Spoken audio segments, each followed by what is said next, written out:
Cold calling. My almost experience. It started with a headbutt. I was mid-episode, watching this intense scene where Don provokes Morgan, and Morgan, out of nowhere, just slams him with a headbutt. It looked like it hurt like hell. Then Morgan walks away fast. Not normal fast, but fast enough to dodge attention from the cops. That's when my phone buzzed. A message. From Messenger. Some girl saying there's a job opening. Seemed promising until I saw the words, "Must have outbound calling experience." I didn't even pause. I typed back fast. Told her I didn't have that experience, that I was more of an inbound call kind of person. Which wasn't true. I mean, not completely false, but definitely not the whole truth. I've told that story to myself so many times it feels real. I only do inbound. But if we're being real, my whole experience is like 3 months. Maybe 1 solid month. Sometimes I even stretch it to a year when I'm feeling bold. It's weird. I always do this. I shoot myself down before anyone else can. I told her I didn't qualify, and that was that. But then I reread the message. I don't know why. Maybe I was already regretting it. And then, as if the universe wanted to expose me, I accidentally tilted my phone in a way that my sister-in-law could see. She looked over and asked, "What's that?" I could have lied. Could have said it was just my sister. Easy. But somehow, the truth just slipped. I told her it was a job post from Facebook, but they were asking for cold calling experience and I didn't have it. She looked confused. Her face did that thing where it kind of crinkles up like she's about to say something obvious. And then she hits me with it. "Didn't you just do cold calling at AVAS? Like, recently?" Boom. It hit me like Morgan's headbutt. She was right. I had 1 month. Maybe not the best month, but still, it counted. I forgot about it. Or maybe I wanted to forget. I don't know. So I scrambled back to Messenger, found the chat, and typed fast again. Told the girl, "Wait, I actually do have experience." She asked how long. I said 1 month, and she replied, "At least you have, that's okay." That response. I don't even know how to feel about it. It sounded like something between encouragement and a participation trophy. Like, "Barely made it, huh?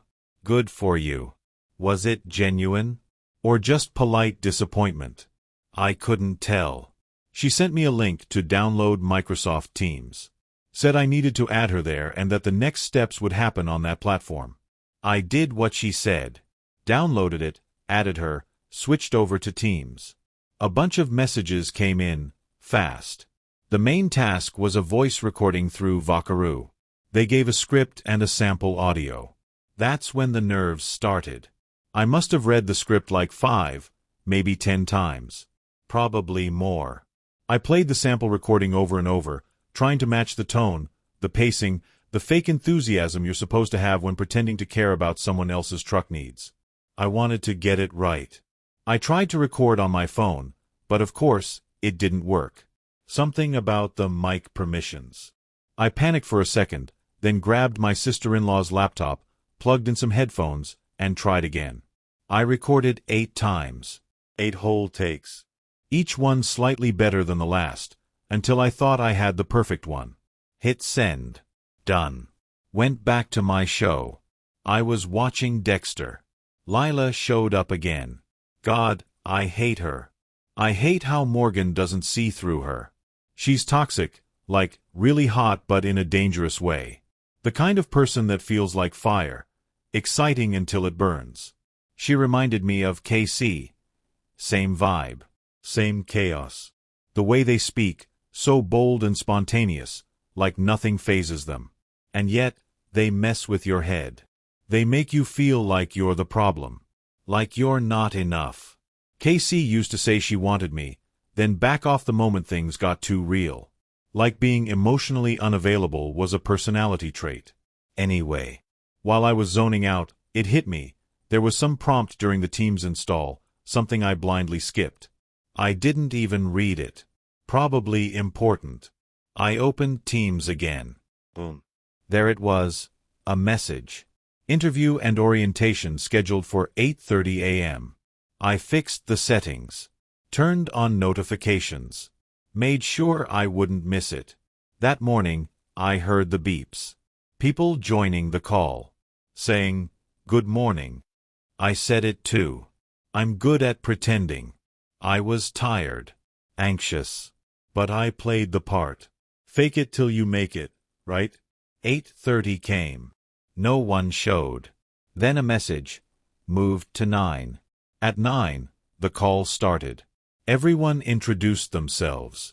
I tried to stay invisible, hoping they'd forget me. I didn't want to speak. I just wanted to observe. But of course, they called my name. Like a teacher catching the quiet kid not doing the assignment. I said, "Hello," 4 times. I could hear them responding, but I just kept saying it, pretending there was something wrong with my audio. I do that a lot. Pretend things are broken so I don't have to explain why I'm afraid. Everyone sounded so confident, so fluent. Their accents were clean, their words rolled out effortlessly. I felt small, unprepared. I let it pass. Told myself, "You're here. Just stay here." The job? Cold calling for truck services. No script. Just call people who needed help. Answer questions. Handle scenarios. Sounded simple, honestly. The pay was 320 Cuban pesos a month. Not amazing, but enough to survive. To eat. To get by. To feel like I'm contributing. I almost said yes. I really did. But then, Tori's voice echoed in my head. She said the client was unpredictable. That the interview would be like no other. A psychological test, almost. They might ask your favorite color 1 second and dive into emotional trauma the next. She even said the client might be a psychologist. That scared me. But also, kind of intrigued me. Applicants started asking questions. One guy named Bobo, yeah, seriously, made me laugh. Then there was this guy named Abby King. Tori asked if she could just call him King, since Abby sounded like a girl's name. He said no, he wasn't used to it. That bugged me. Like, if someone asked to call me King, I'd be all over it. There's power in that. It sounds like someone who's in charge. Someone with purpose. I want to feel that way. Just once. At some point I zoned out. Again. Didn't even notice the conversation anymore. But one thing stuck in my head, the idea of talking to this mysterious client. The way Tori described them made them sound like a character.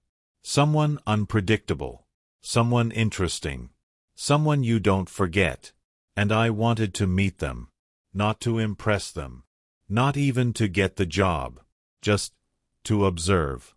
To feel what it's like to be in their presence. I was curious. Even if I got nervous. Even if I froze. Even if I completely embarrassed myself, I wanted to be there.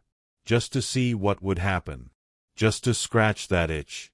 But then, the past caught up to me. Memories of working. Of burning out. Of mental spirals. Of being stuck in chaos I couldn't control. No breaks. No rest. Just pressure and pretending and wishing I could disappear. I don't want to go back there. But part of me thinks maybe I need to. For money. For meds. For food. For purpose. So, cold calling? My honest answer is no. I don't want to. But my final answer? I don't know. I told my partner I'd ask first. I need someone to tell me what I should do. Someone to say, yes, you can. And just to get out of it, I told my sister-in-law it was a Ponzi scheme. Because lying is easier than explaining the truth.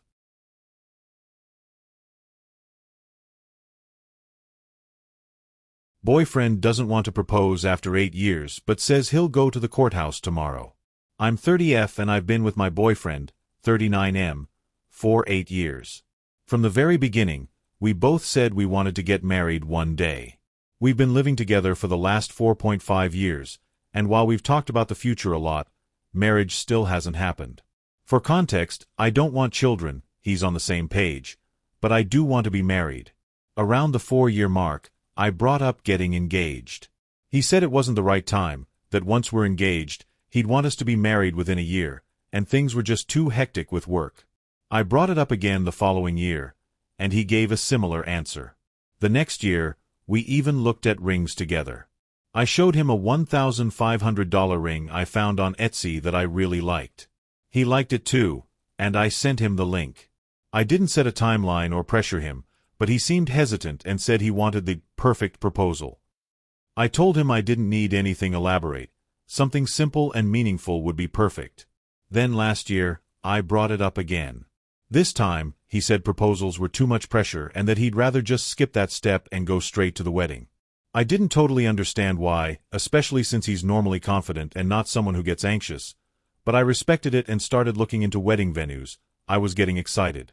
But then he shut that down too, saying it felt like too much and to ask him again in 6 months. I waited even longer, about a year, because he had an injury around that time and I didn't want to push. Lately, though, things have felt different. He's been more critical of me. He says he feels like I don't prioritize him and that he's an afterthought in my life. He's also started bringing up old issues from years ago that I thought we had resolved. He says this feeling of not being prioritized was also a problem in his last serious relationship. I honestly try really hard in our relationship. I feel like a good partner, but he seems to have very high expectations. I recently started individual therapy because I've started feeling like I'm not enough and want to work through those feelings. Last week, during couples therapy, I brought up my concerns, specifically that I'm scared he's not going to commit because he seems unhappy and keeps pushing off engagement. He got really upset and defensive. He told me he's dreading the proposal, but that he does want to marry me. He even said, "I'll go to the courthouse tomorrow if you want." But he made it clear there will be no proposal. That hurt. Even after all these years, I'm not asking for anything grand. I've told him he could propose while we're sitting on the couch. I just want him to ask me. I've always imagined being proposed to, even in the simplest way, and it's something that means a lot to me. He brought up how I don't like wearing rings, which is true because I work with my hands, but I've told him multiple times that I'll absolutely wear a wedding ring. I just wear a silicone one for work. Our therapist suggested we try to focus more on the marriage itself, not the proposal. And while I get where she's coming from, the conversation left me feeling really frustrated and dismissed. I appreciate that my boyfriend says he's serious about being with me, but after waiting another full year just to have this topic shut down again, and in such an intense way, I'm really starting to question things. I love him. I know he loves me. I've accepted that he's stubborn and not a traditional romantic, but I don't think it's unreasonable to want a proposal after 8 years. Especially when we've been talking about it for so long.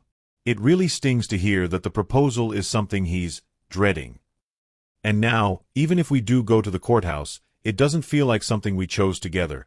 It feels like I pushed him into it. I also don't think he'll take initiative or actually ask me to go to the courthouse. So if it happens, I'll have to be the one to bring it up again.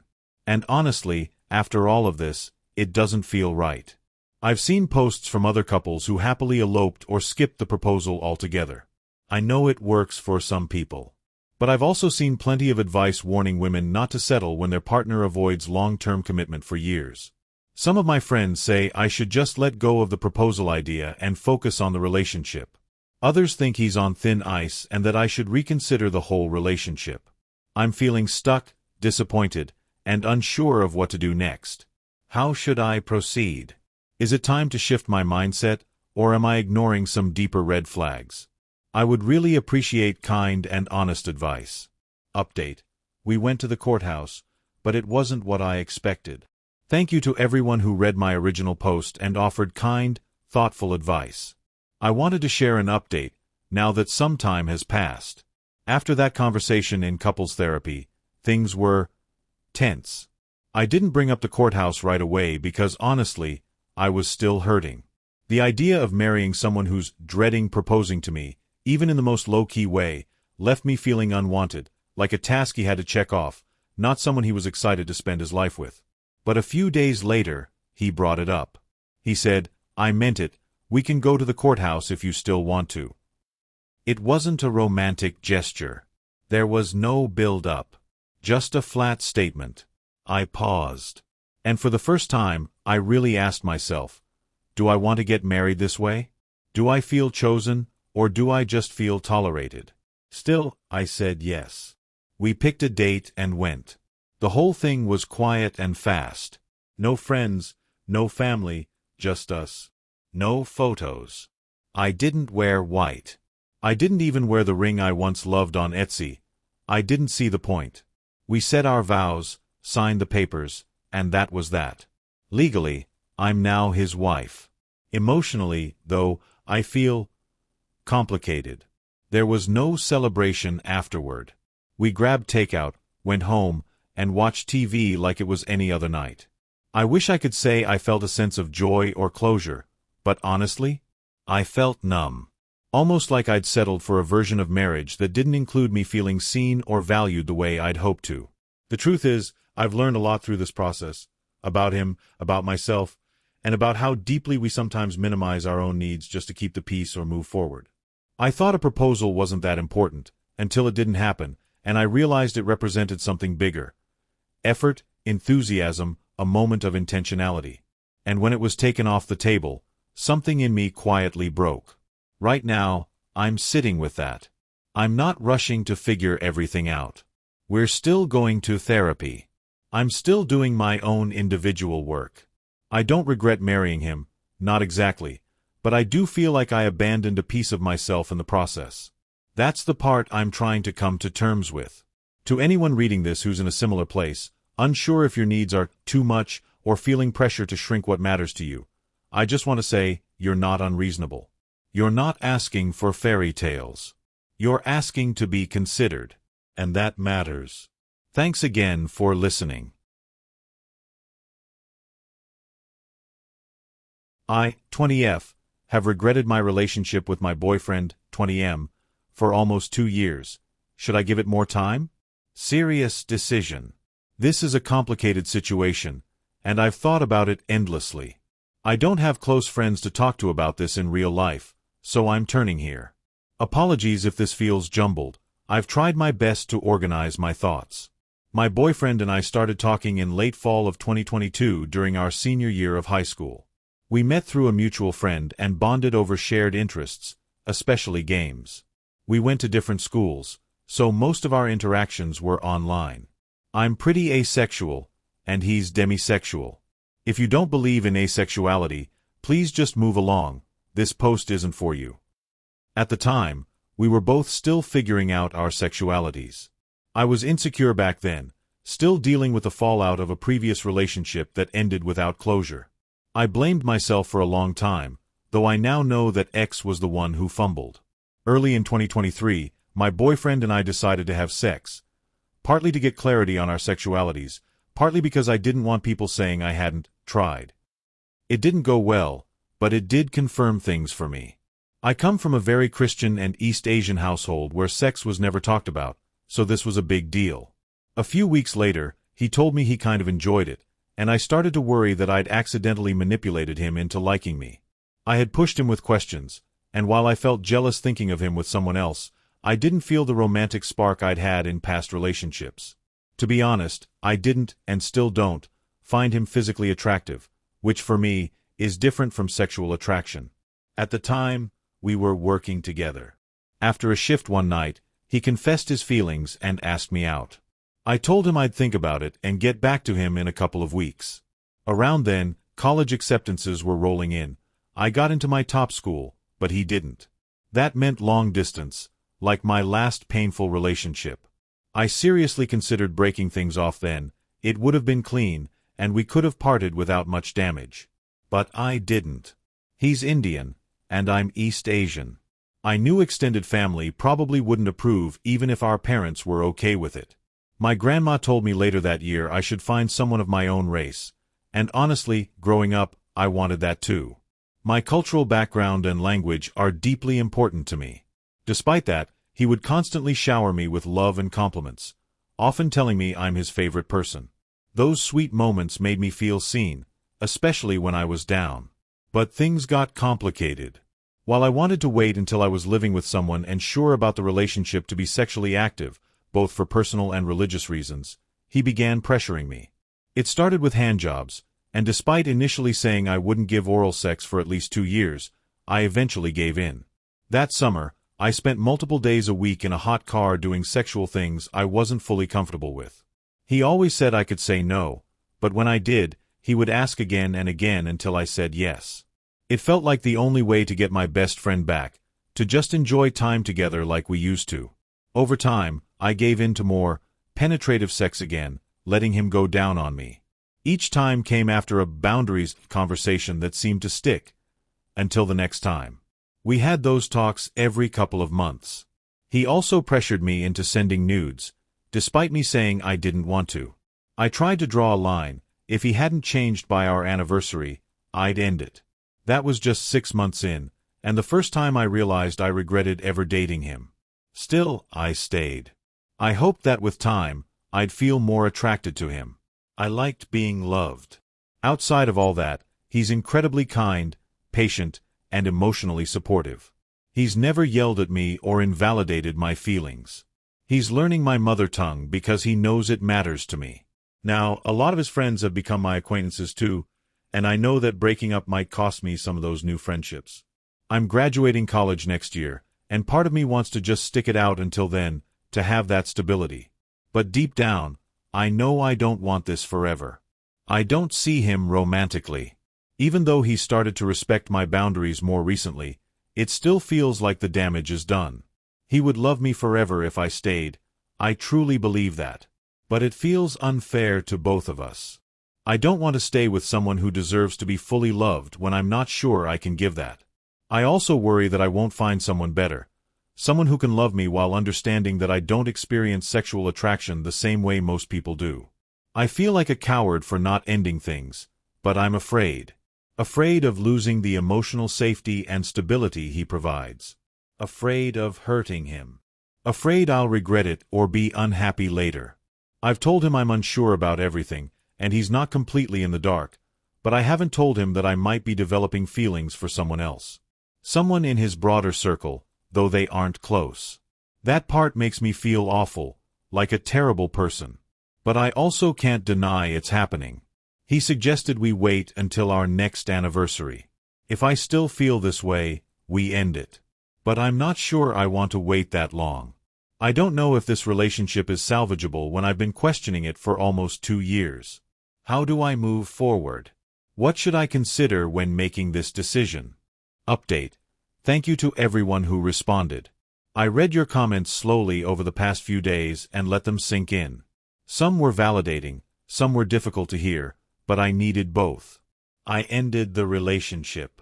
It was one of the hardest conversations I've had. I cried. He cried. I didn't go into it wanting to hurt him. I still care about him deeply and probably always will in some way. He asked if we could try one more time, maybe take space and revisit things later. But I knew that if I said, maybe, I would just be dragging both of us along in a story that already ended for me a while ago. He deserved to hear the truth. That I had been unsure from the start. That I tried. That I ignored my own needs and guilt myself into staying. That I kept hoping something would change, that love would somehow grow, even though deep down I knew I didn't feel the kind of love he deserved. That I stayed because I didn't want to be alone, or because I was afraid I wouldn't find someone else who could accept my asexuality.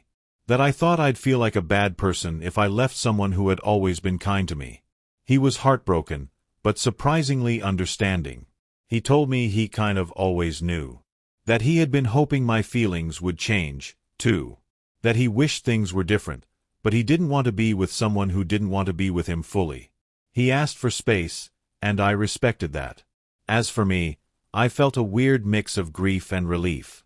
Grief for what could have been, relief for no longer holding up a version of myself that was always trying to make it work.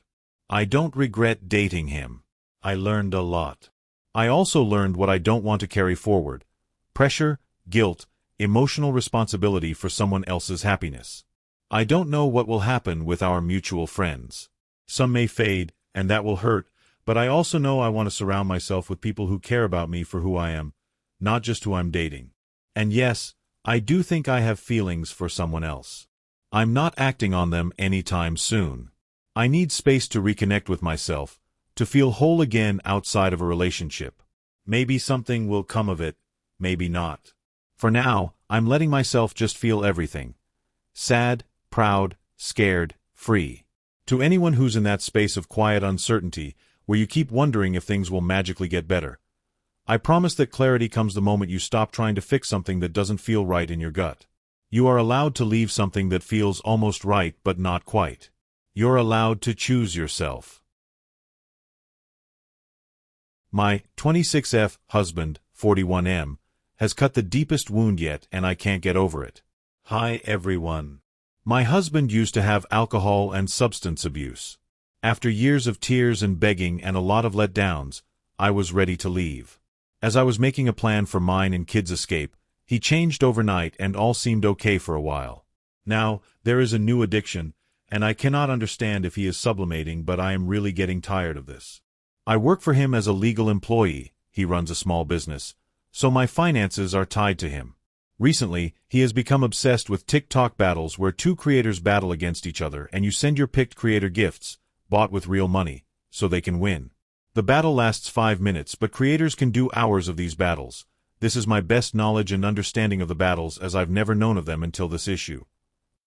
In 2 days he spent $975 US or Euro 860. I'm shocked and speechless at how anyone can throw away this much money on nothing. In the live stream he chats with them, sends them wink faces and so on. All the TikTok battles he watches are with girls that obviously flirt and are charming, sweet and funny for a reason. The amount of girls like this he has added in just days is concerning. No shade to what they do, it's not their fault. I know it's nothing serious, but for some reason the betrayal hurts, and deep. I've had previous relationships with cheaters, and even though he isn't cheating it hurts as if he is.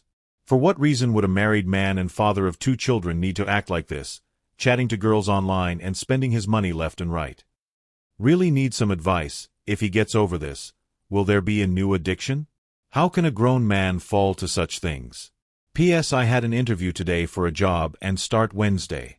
Also thinking of opening a separate bank account so he can't use my money when his is all gone. Thank you in advance for your advice. Update. Thank you all for your messages. I tried holding back and waiting for him to get home to have a face-to-face conversation.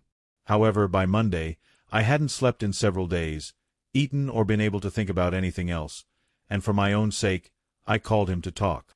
He started making excuse after excuse, as follows.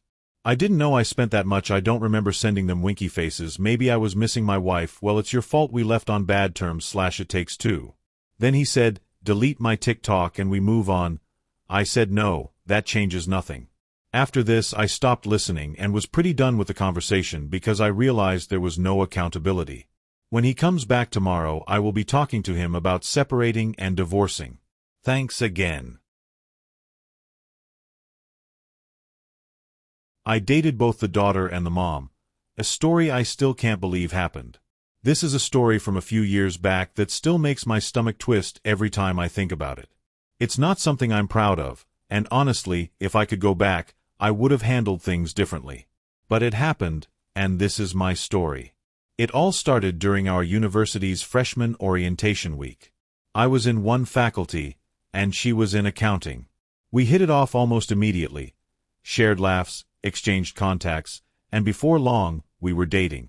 She was a local who chose to stay close to home for university, which meant she often invited me over for dinner. That's how I met her family, mainly her mother and her aunt. Her mom was warm, charming, and very welcoming. I genuinely liked spending time at their house. I'd even bring ingredients and cook for the 3 of them now and then.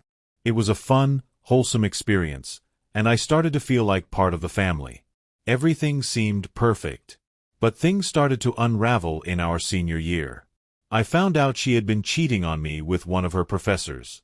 At first, I didn't know how to process it. I was devastated, not just because of the betrayal but because I had grown attached to her family too. Still, I didn't confront her right away. Instead, I decided to talk to her mother. I needed to process it with someone, and she seemed like the most neutral and kind presence in all of it. So I went to her aunt's house, where her mom was staying that evening, and told her I wanted to break up with her daughter. To my surprise, her mother already knew about the affair. She didn't defend her daughter's actions. Instead, she apologized on her behalf and said she was ashamed of what her daughter had done. That unexpected show of empathy caught me off guard. As I got ready to leave, her mom asked if I could give her a ride home. I agreed, and the car ride turned out to be surprisingly light-hearted. The air between us wasn't tense at all, just calm and reflective. Maybe it was the way she handled the conversation earlier, but in that moment, I felt oddly connected to her. Then, in one of the dumbest moments of my life, I accidentally blurted out something like, "You're honestly really attractive for someone your age." Immediately, I realized how wrong it sounded and tried to cover it up by saying, "I meant your daughter takes after you. If she ages like you, I'd still love her years from now." She turned to look at me, silent for a second, then gave me a soft kiss on the cheek and said, "Thank you." That's when everything shifted. I won't lie, my body reacted, and she noticed. What started as a tense, awkward ride turned into something more charged. She chuckled at my obvious arousal, placed her hand on my lap, and I did the same to her. Things escalated quickly. When we got back to her place, we ended up sleeping together. It felt surreal, almost like I was watching someone else's life. I went back to my dorm afterward, and I couldn't even process what had just happened. The next day, I couldn't stop thinking about it. And it didn't end there. We ended up doing it again. And again. We continued seeing each other discreetly over the next few weeks. I know how that sounds, and I won't pretend I didn't know better.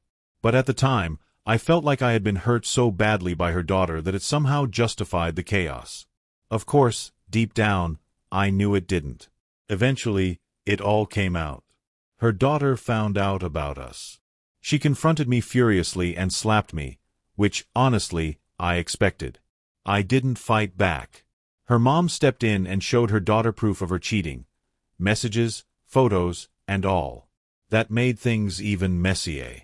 Her daughter broke down and confessed that she was pregnant. That stopped everything. She was about 5 weeks along and claimed it could be mine. I was shocked. We had always used protection, both birth control and condoms, so the chances seemed almost impossible. I told her that, but the damage was done. Her mom and aunt started discussing options. No one wanted the baby. Not her family, not mine, and certainly not the professor she had cheated with. Still, they needed to know who the father was before making any decisions. Her mother said a DNA test could only be done after 8 weeks of pregnancy. I'm not a medical expert, so I took her word for it, but the waiting period felt like torture. I was confident the baby wasn't mine, but there was still that 1% of doubt hanging over me like a storm cloud. While we waited for the test window, everything fell apart. Her daughter refused to speak to me. Her mom stopped responding too. And I was left with a mess I had helped create. I went from being someone who was trusted in that family to someone who had burned every bridge. I regret the choices I made, the pain I caused, and the way everything spiraled out of control. So that's my story. Raw, messy, and full of lessons I learned the hard way. Love, lust, betrayal. It was all there. If you're reading this and thinking about getting involved in something complicated, take it from me, don't.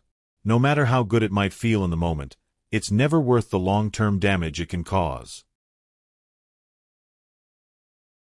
Struggling to care for my dad while living paycheck to paycheck. I'm a 27-year-old woman living with my 80-year-old dad and our 3 dogs in my childhood home. I've been living here since I was 22, mainly because my mom passed away in October 2024 after a long battle with terminal cancer. During her illness, I became her primary caregiver, and it just made sense to stay at home. Financially, I also couldn't afford to live on my own at the time. Now, I have a stable work-from-home job that I really love, and I make about $80,000 a year, which is roughly $4,000 per month after taxes. On paper, that sounds like a decent salary, right? But my student loan payments alone are crushing me, about $1,800 every month.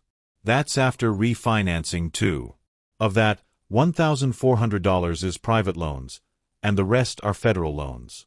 Because I earn this much, I don't qualify for any extra assistance, which is frustrating. On top of the loan payments, I have other bills. Car payments, car insurance, cell phone, and I also help my dad cover household expenses like internet, water, trash, and electricity. After all of that, I'm basically living paycheck to paycheck. I've spoken to my boss about my financial stress, and there's hope. I'm working toward a promotion expected early next year, which will hopefully ease things a bit. Technically, I don't pay rent because it's my parents' house, so some people might ask why I'm struggling. But honestly, it's not just about the money. The biggest issue is my dad. He's been difficult my whole life, but my mom was always the buffer between us. Since she passed, he's gotten worse. He's deeply depressed and physically limited. He can barely move or take care of himself. Because of this, he's miserable, and unfortunately, he takes out his frustration on me. He's emotionally abusive. For as long as I can remember, he's made cruel comments, especially about my weight. He oinks when I eat and tells me no one will ever love me because of how I look. These comments have deeply damaged me emotionally, and now, with my mom gone, the abuse has intensified. I'm constantly walking on eggshells to avoid triggering his anger. The anxiety this causes is overwhelming. Today was the final straw. One of my dogs, a young puppy we have, is about 8 months old. She chewed a small piece of carpet behind the couch, roughly the size of a quarter. When my dad saw it, he absolutely blew up. To him, nothing is a small issue. Then, when the dog came to sniff his foot, he kicked her so hard she cried out. This was the first time he's ever been physically violent, and it scared me. I told him firmly, "Don't kick my dog." His response was chilling, "I'll do whatever I want." Then, about 20 minutes later, he kicked our other puppy for simply walking near him. This dog hadn't even chewed the carpet. I think he did it just to hurt me because he knew it would upset me. He probably won't get physical with me because he's an old man who struggles to move. But my dogs don't deserve this treatment. I'm worried this will keep happening because he knows it's the only way to get under my skin. I'm at a loss about what to do next. Financially, I can't afford to move out right now. Buying a place feels impossible, and I doubt any landlord would accept 3 dogs in my price range for renting. Most of my friends around here live with their parents too, so I can't really ask to crash with anyone. Staying here feels like a nightmare. But there's more. I pay most of the bills for the house. Without my help, my dad couldn't afford to keep living here.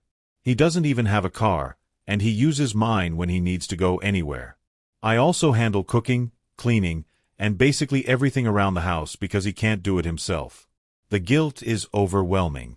Would I be a huge asshole to move out and leave him here, struggling and potentially stranded? If I stopped paying for the bills and groceries, I'd probably be able to save some money and maybe afford a small trailer or some kind of place of my own. But can I really just abandon him? I want to be a good daughter, but I'm running out of patience and energy. The emotional toll is crushing me. Update. Taking steps to protect myself and my dogs. It's been a few months since I shared my story, and I wanted to give an update because so much has happened, and I've learned a lot about setting boundaries and standing up for myself. After the incident where my dad kicked my dogs, I knew I couldn't just keep pretending everything was okay. The safety of my pets and my own mental health had to come first. I had some really tough conversations with him, and honestly, at first, he didn't take it well. There was anger, denial, and even more emotional abuse. But I stayed firm and made it clear that physical violence toward my dogs was unacceptable and that if it happened again, I would have to take serious action. I started researching local resources for elder care because my dad's physical and mental state are clearly deteriorating. I realized he needs more support than I can provide alone. I reached out to a few adult protective services and community organizations to understand what options are available. It's a slow process, and I'm still learning how to navigate it, but it feels empowering to know I'm not completely alone in this. Financially, things are still tight, but I made some changes. I sat down and created a strict budget, cutting out non-essentials and trying to build a small emergency fund. My boss followed through with the promotion timeline, and I'm now in a better-paying role, which helps a lot. I'm also looking into refinancing my private loans again, hoping to lower monthly payments. The biggest change, though, has been setting boundaries with my dad. I've started to distance myself emotionally and physically when things get heated. If he becomes abusive or violent, I remove myself and the dogs from the situation. I also hired a part-time caregiver to help with some of the household tasks and his personal care, so I'm not carrying all the weight alone. I haven't moved out yet, mainly because I'm still figuring out what's feasible financially and logistically. But I'm actively exploring options, including small rental units or trailers that accept dogs. I'm also talking to friends more and building a support network so I'm not isolated. The guilt is still there. Sometimes it hits me hard, but I'm learning that taking care of myself and my dogs doesn't mean I'm a bad daughter. It means I'm being responsible and realistic. My dad needs help beyond what I can give, and I'm finally accepting that. If you're in a similar situation, my advice is, prioritize safety and mental health, seek support early, and don't be afraid to set boundaries. It's okay to ask for help. Thanks for listening. My parents just gave my sister $300,000 for the grandkids to grow up on acreage, and I feel completely betrayed. I'm a 31-year-old woman, and for as long as I can remember, I've had a strained relationship with my older sister, who's now 39. We've never gotten along. She's always been incredibly cold and, frankly, bullying toward me. Our interactions have been filled with snide remarks, passive aggression, and a level of cruelty that made family gatherings unbearable. It got so bad that after this past Christmas, I decided to go no contact with her. It was the final straw, and I realized I needed to protect my mental health. Despite this, I've always been very close to our parents. They've been my rock and support system through thick and thin. But lately, I've been feeling like I'm being pushed further away by the choices they're making, especially regarding my sister. To give you some background, my sister has had a very tumultuous relationship with our parents.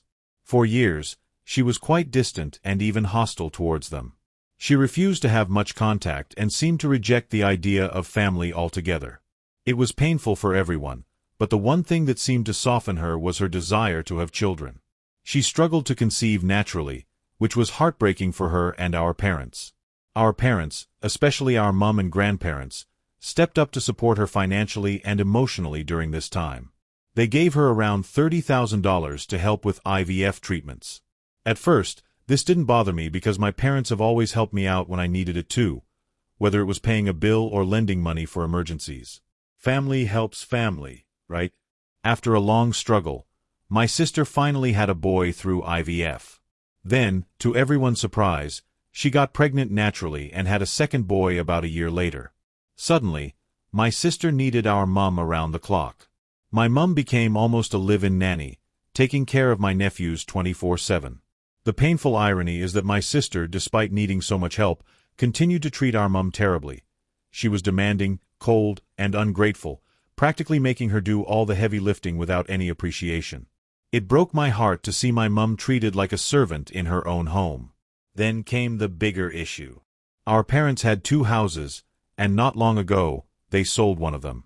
Now, my sister and her husband already had a decent amount of money. They'd inherited a significant sum from her husband's side. They used that inheritance to buy a $1.3 million house, upgrading to a large property that fits their growing family. They also have quite a few luxuries: 4 cars and 15 motorbikes. This is not a family struggling financially by any means. When my parents told me they gave my sister $300,000, their story was that it was to help build a granny flat on the property for themselves to live in. I asked if they would own the land or the granny flat, and they said no. That seemed odd to me, but I accepted it at face value. Later, I found out the truth. My parents gave my sister that $300,000 to help her buy the house of her dreams. In reality, they're building a granny flat on the property so they can move in and act as full-time nannies for my sister's children. The total cost for this arrangement has already reached about $650,000, and it's still ongoing. This means my parents now only have one house left, the one they've lived in for decades, which holds so many memories for all of us. Here's the kicker. I live in a country with one of the worst housing crises in the world. Property prices are skyrocketing, especially in the city where they live. I've begged my parents to keep the house, knowing it could be a valuable safety net for me down the road. But cracks are already showing. I'm almost certain they'll sell it, and when that happens, I'll have no fallback. I don't have a partner, no home of my own, and no car. The idea of an inheritance or some form of security for my parents has been a comfort, even a necessity, in my life. But now, I'm faced with the realization that I'm simply not important enough to them because I'm not having children. Their priorities have shifted entirely towards my sister and her family. It feels like my nephew's future on that acreage is more important than my own security or well-being. I'm hurt and betrayed. It's painful to watch my sister being rewarded simply because she has children, despite how she's treated our parents and me. It's like the family's affection and resources are only flowing toward the grandkids, while I'm sidelined, left to fend for myself. To make matters worse, I had a strange phone call with my parents today. My dad kept making comments about how odd it was that I didn't want kids.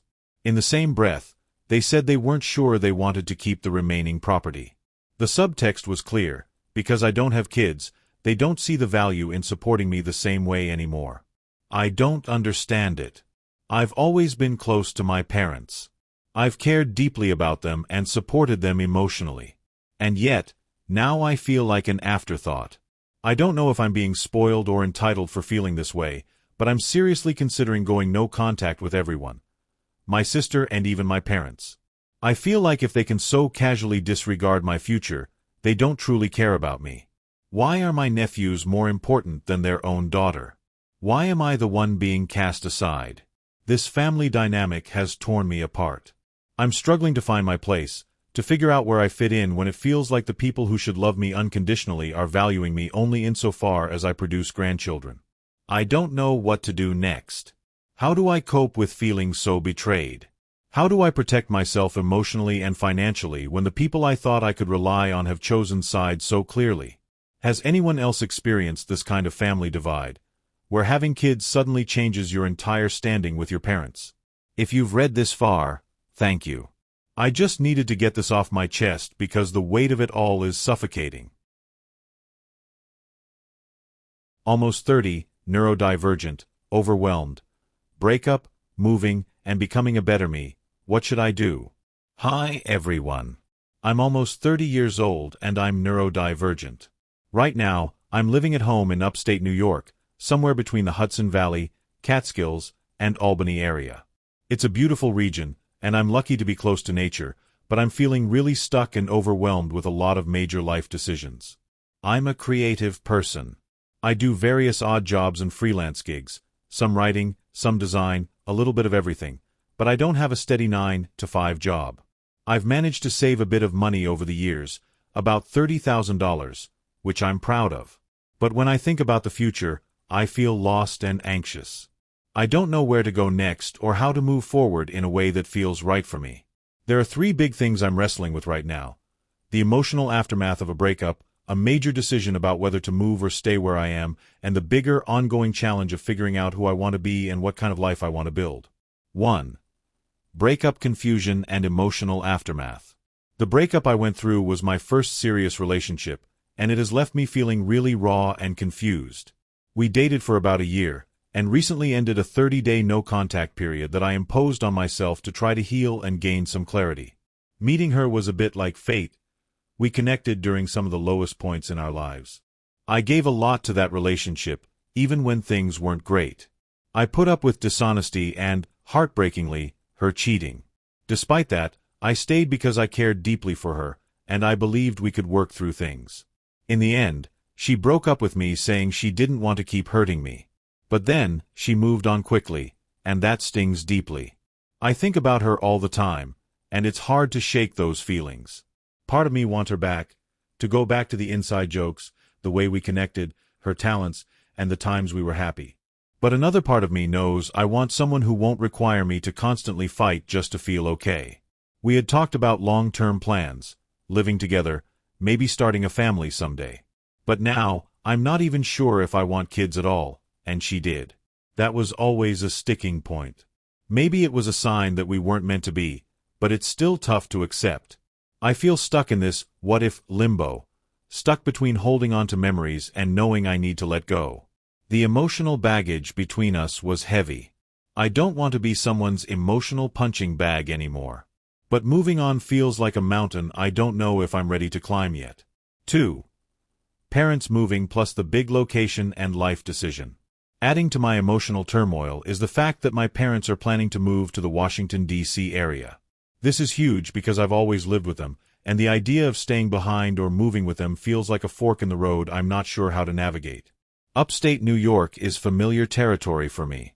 I know people here, I have some work opportunities, though limited, and the environment suits me. But socially, it's a challenge. The community mostly consists of older adults or families, which makes it hard for me to meet people my own age. I crave real friendships, people who understand me, and a sense of belonging. DC doesn't excite me much. When I visited a few years ago, it felt political, busy, and not very creative. I'm a creative soul who loves art, music, and community, things that I feel DC doesn't offer in the same way. The art scene in NYC is where my heart lies. It feels like a middle ground. NYC is closer to upstate if I ever want to visit family or go back, but also vibrant enough that I might find the social life and opportunities I'm craving. The problem: NYC is expensive. Rent is high, and living there feels like it could chew me up financially and emotionally. But staying in upstate New York feels like I'm choosing comfort over growth. I worry that if I stay, I'll remain stuck, isolated, and lonely. On the other hand, moving to DC feels like choosing something that doesn't align with who I am, but might be a way to stay close to family. I have some connections in all three places: upstate, DC, and NYC. But making the leap to NYC, where I think I could thrive creatively and socially, feels scary and uncertain. I don't know if I can make it work. I'm torn between practicality and passion. 3. The bigger picture: self-growth, uncertainty, and finding my path. Beyond the breakup and moving dilemma, there's the bigger challenge of building a life I'm proud of, a life that feels authentic and fulfilling. I want to grow. I want to learn new skills, meet new people, and become a version of myself that I admire. Not just for others, but for me. I want to be able to look in the mirror and say, "You did it. You made something of yourself." I've made progress over the past year. I've done therapy, worked on boundaries, and tried to understand my neurodivergence better. But I'm still full of self-doubt. I second-guess everything: my choices, my feelings, even my goals. Sometimes I don't even know who I am or what I want. Building friendships feels daunting. Love feels even more complicated. The idea of putting myself out there again terrifies me because of past hurts and fears of rejection. I want purpose. I want to find a community where I belong. I want to be creatively fulfilled, financially stable, and emotionally healthy. But when I look at my life right now, it feels like I'm standing at the foot of a mountain I'm not sure I can climb. What should I do? If anyone has been through something like this, navigating a tough breakup, making big moves, or just trying to piece together a better life from a place of confusion and overwhelm, I'd be so grateful for your advice or perspective. How did you decide where to live when it felt like you had no clear answer? How did you learn to let go of someone you still cared about deeply? How did you start believing in yourself and your future when you were full of doubt? Update. It's been about a year since I posted about feeling overwhelmed with my breakup, my parents moving, and the big life decisions I was facing. I wanted to share what's happened since then, both the ups and downs, and where I'm at now. Moving and new beginnings. After a lot of soul-searching, I decided to move to New York City. It was scary, financially and emotionally, but something about the city's energy and creative scene felt right for me. I found a small, affordable shared apartment with a couple of other creatives, which helps with costs and social connection. The move wasn't easy. There were moments I felt completely lost and alone. The noise, the pace, the cost of living, it was a shock to the system. But slowly, I started building routines, exploring galleries, local events, and meeting people who shared my interests. It's not perfect, but it's growing into something I'm proud of. I still keep in touch with my parents, though they're settling in DC now without me. It was hard to say goodbye, but I realized I needed to carve out my own path. Sometimes I still worry about them and wonder if I made the right choice, but I know I have to live my own life. Healing from the breakup. The breakup still stings occasionally, but I've done a lot of work on myself. Therapy has helped me unpack the patterns in that relationship, the emotional roller coaster, the codependency, and my own boundaries. I'm learning to accept that some questions don't have easy answers. I might never fully know what if, and that's okay. What matters is that I'm focusing on who I want to be moving forward. I'm still single, but I'm starting to feel more ready to date again. Not because I need someone else to complete me, but because I want to share my life with someone who respects and supports me. It's a new and hopeful feeling. Self-growth and what's next. I've started working on some creative projects that excite me. Freelance gigs are still part of my life, but I'm exploring more stable work opportunities in the creative field. It's slow progress, but every step feels meaningful. I'm also learning more about my neurodivergence, which helps me be kinder to myself when I struggle with executive function or social anxiety. Building a life that fits me, not what others expect, is becoming a clearer goal. I still have moments of doubt and fear, but I'm trying to replace those with curiosity and patience. Life isn't a straight line, and that's okay. What I'm still figuring out. How to balance financial independence with creative fulfillment. Whether I want to eventually live alone or with roommates long term. If and when I want kids, it's still a big question mark. How to keep nurturing friendships and build a community in a new city. Thanks to everyone who offered support and advice before. Sharing this journey has made me feel less alone. I know the road ahead won't be perfect, but I'm ready to keep moving forward, at my own pace, on my own terms. If you're going through something similar, just know, progress isn't always linear. It's okay to feel lost and hopeful at the same time. Take care of yourself, and trust that you're growing even when it feels hard. I 18F.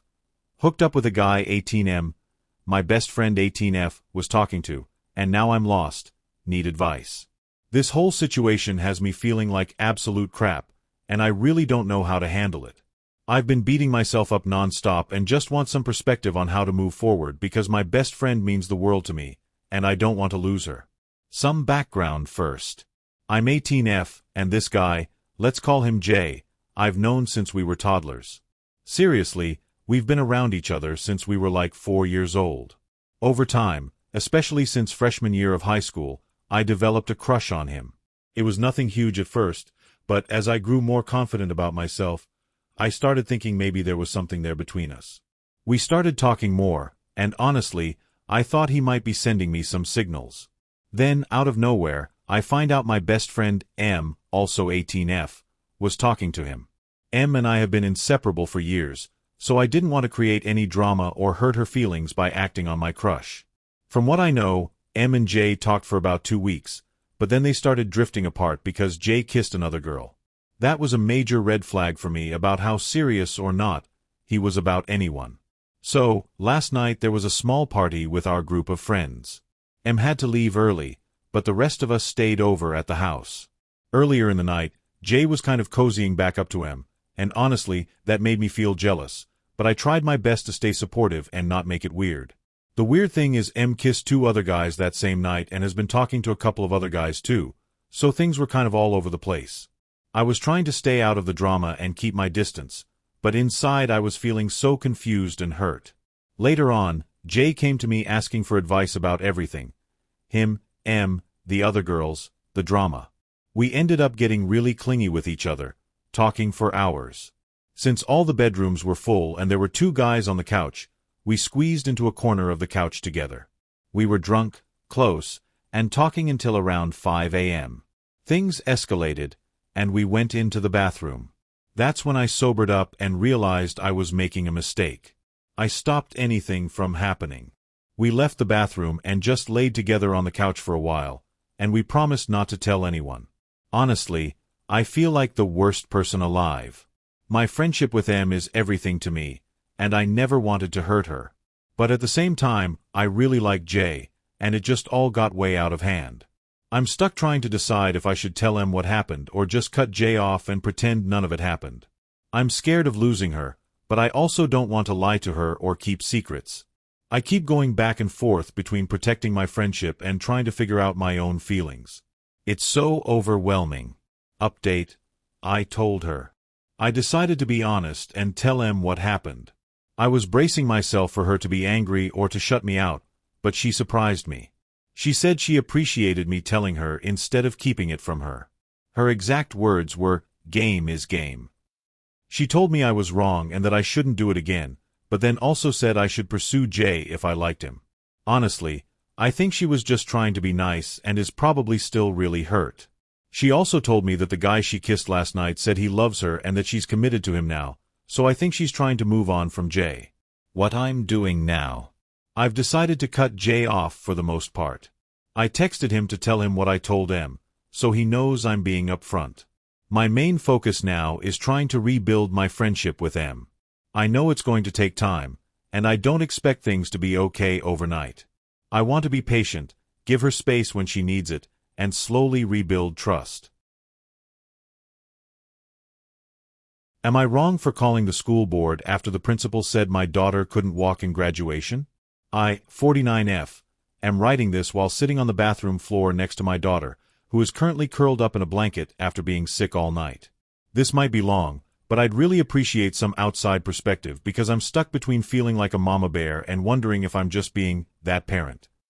My daughter, 17F, is graduating high school in 2 days. It's a big milestone, obviously, and she's worked so hard these past 4 years. She's always been low drama, very independent, the kind of student who shows up, does her work, and never causes issues. She's been looking forward to graduation for months. The gown, the cap, walking across that stage, the whole thing. And I've been looking forward to watching it, too. Anyway, as is the case with most schools, participation in graduation practice is mandatory. Totally understandable. They've had a few rehearsals, one on Thursday, another on Friday, and the final one was scheduled for today, bright and early at 7:30 a.m. Now, last night my daughter went to bed early complaining of a stomachache. She was hoping some rest would help, but unfortunately, around midnight she started throwing up. A lot. Like every hour, sometimes more. She also had diarrhea and was completely miserable. It clearly wasn't just a case of nerves or bad food. This was a full-blown stomach virus. By 6:30 a.m., she was so weak and dehydrated that she couldn't even walk to the bed from the bathroom. She just laid on the floor with a towel and pillow because moving made her sick. She's not a complainer at all, so seeing her like this was hard. She even tried to convince me she'd be okay to go to practice, but 5 minutes later, she was curled up on the bathroom floor again.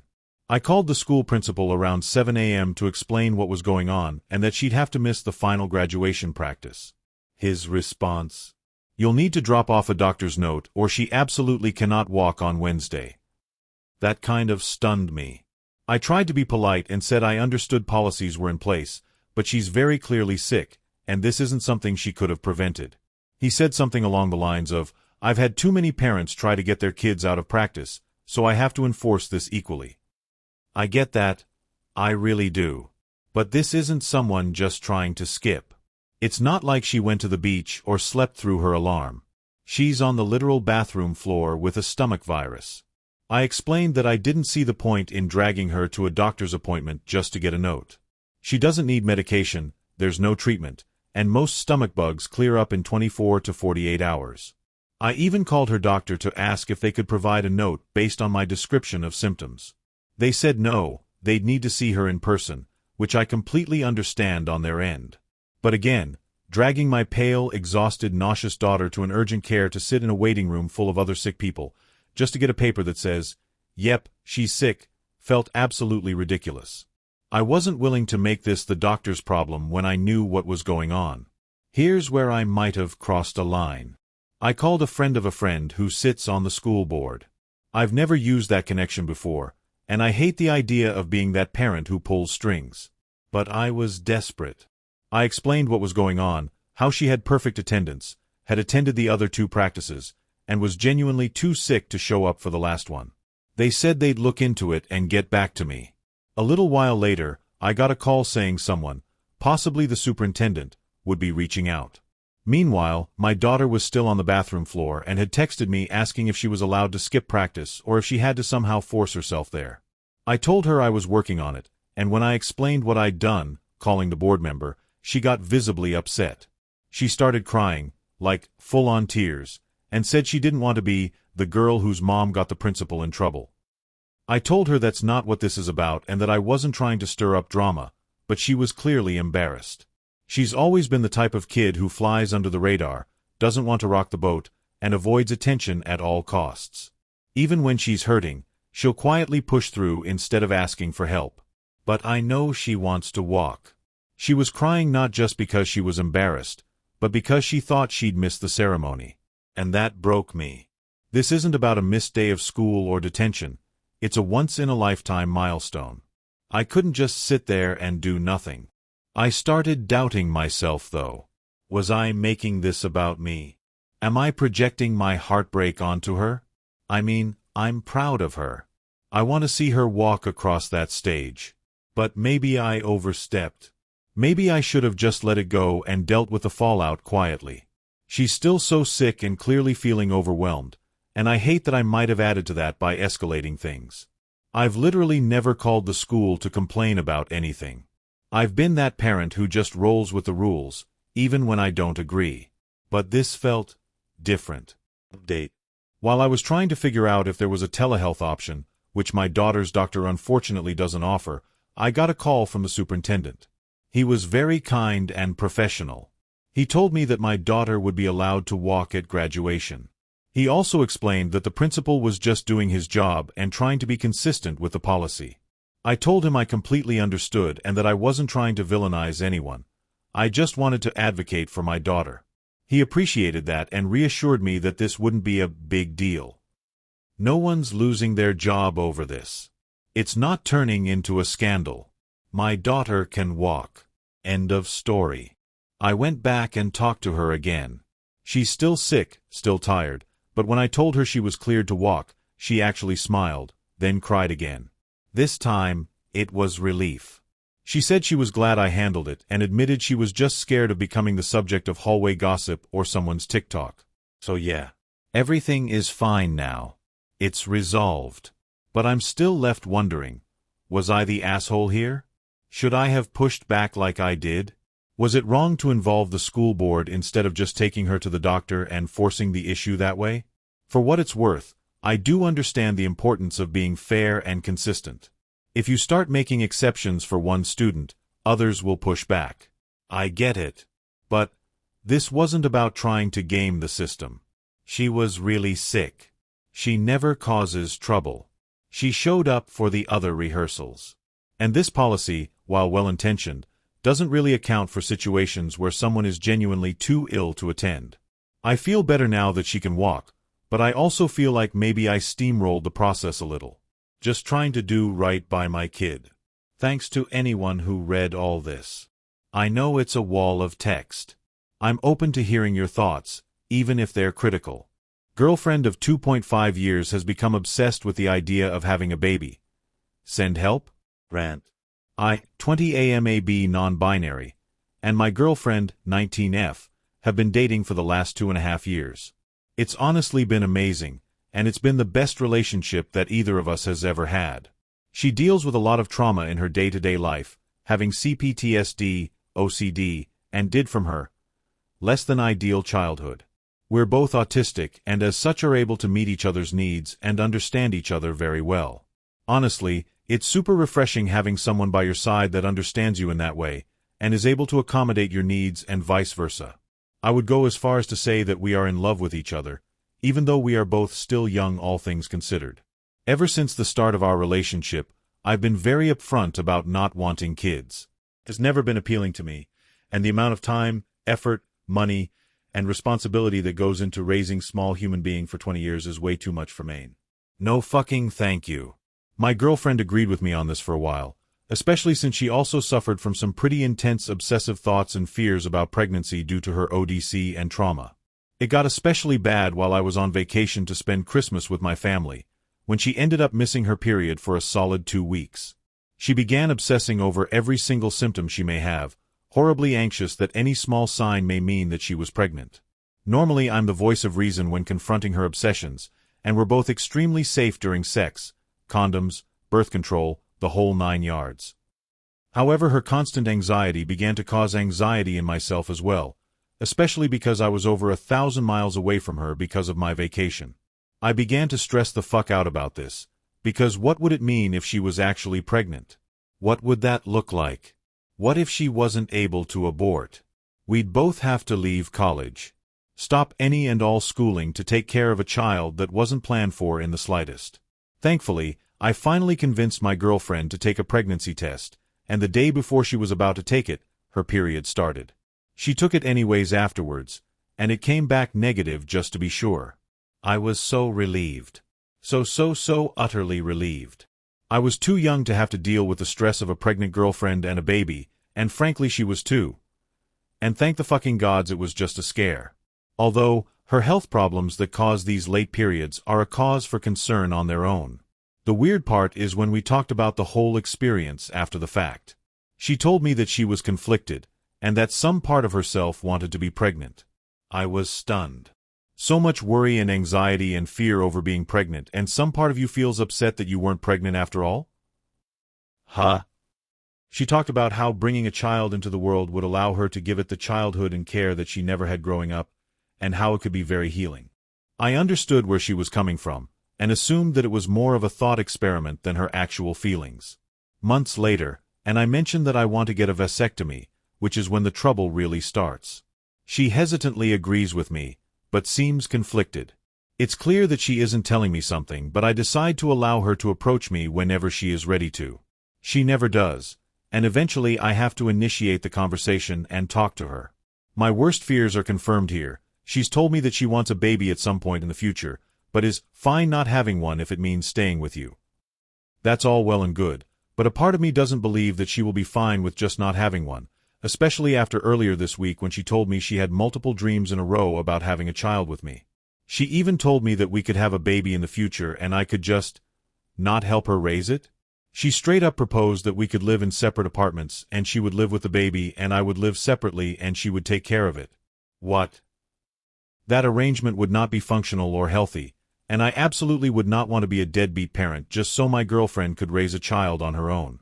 That isn't a fair arrangement, and I think that she's trying to find any scenario in which she has the best of both worlds, a child and also staying in a relationship with me.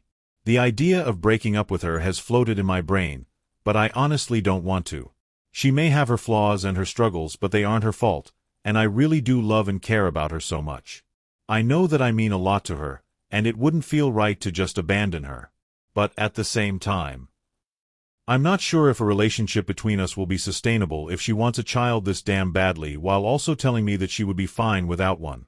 I understand that we're both young and things change and that relationships can be viewed as non-serious due to our age, but it's still a major concern that I've had. I've been ruminating over this whole debacle in my head, and I need to talk to people about it. So please, what advice do you have? Edit. It's late and OFC, I forgot a crucial detail. I meant to say that she wants a baby in the future as opposed to having one right now. If she had approached me to say that she wanted a baby at 20 years old, I would be long gone by now. Update. Hi again. I didn't expect so many people to see or respond to my original post, but I appreciate all the comments, both the kind and the blunt ones. Y'all really gave me a lot to think about, and after spending the last few days completely spiraling and stress-eating granola bars at 2 a.m. like a raccoon, I figured I owe you all an update. So, we talked. Like, really talked. I sat my girlfriend down, or rather we flopped onto the bed because we're autistic and that's how serious convos happen around here, and told her I needed total honesty. No sugarcoating, no I'd be fine either way, no trying to protect my feelings. Just truth. I told her that I love her. That I want to keep loving her. But that if having a child is something she truly wants, not just some vague hypothetical, we need to face that now, not 10 years down the line when we both resent each other. She got really quiet. And then she started crying. Which, in our relationship, is actually not a red flag, more of a processing mechanism. She admitted that yeah, some part of her genuinely does want to have a child one day. Not now, not anytime soon, but maybe in her late 20s or early 30s. She's been doing trauma work in therapy, and apparently this baby craving has been coming up a lot lately as part of her trying to reparent herself. She said she doesn't even know if she'd actually want to go through with it, but the idea of giving someone else a childhood that she never had makes her feel hopeful. Like there's something good she could bring into the world, maybe even heal from. I get it. I really do. But I also told her, as gently and as firmly as I could, that I'm still not going to change my mind about not wanting kids. I've known it for years. It's not trauma-based, or fear-based, or a phase. I just don't want that life. Period. Then came the hard part. I told her that even though I love her deeply, I can't stay in a relationship where we're pretending this massive, fundamental incompatibility doesn't exist. That's not fair to either of us. She deserves someone who wants the same future she does. And I deserve peace, not this constant anxiety that I'm slowly becoming the obstacle between her and her dream. We sat in silence for a long time. Eventually, she said, "I don't want to lose you, but I also don't want to lose myself just to keep you." And man, if that didn't just rip me in two. So here's where we're at now. We've agreed to take some space. Not a full breakup, yet. But a pause. We're not rushing into anything final, but we're no longer pretending like this isn't a fork in the road. We're both still in therapy. Still communicating. Still being kind to each other. But for the first time since we started dating at 17 and 18, we're acknowledging that love alone might not be enough. It sucks. A lot. She's still one of my favorite humans on this planet. But I don't want to wake up at 35 with a child I never wanted just to keep a relationship intact. And I don't want her to be 35 resenting me for standing in the way of something she secretly always wanted. That's not love. That's codependency dressed up as commitment. So yeah. Not the happy ending I was hoping for, but maybe it's a more honest one. We're young. We're still figuring out who we are. And maybe loving someone also means letting them grow, even if it means growing in different directions. Thanks again to everyone who took the time to read and respond. You gave me the push I needed. Ending a toxic relationship can be one of the most emotionally exhausting experiences, especially when it's been going on for a long time and follows a cycle of breaking up and reconciling. I'm writing this to make sense of what I've been through, and to hopefully help myself truly move on. From the very beginning, this relationship has been filled with emotional highs and lows. He has left me countless times. The very first time he said he was done with me, I was heartbroken.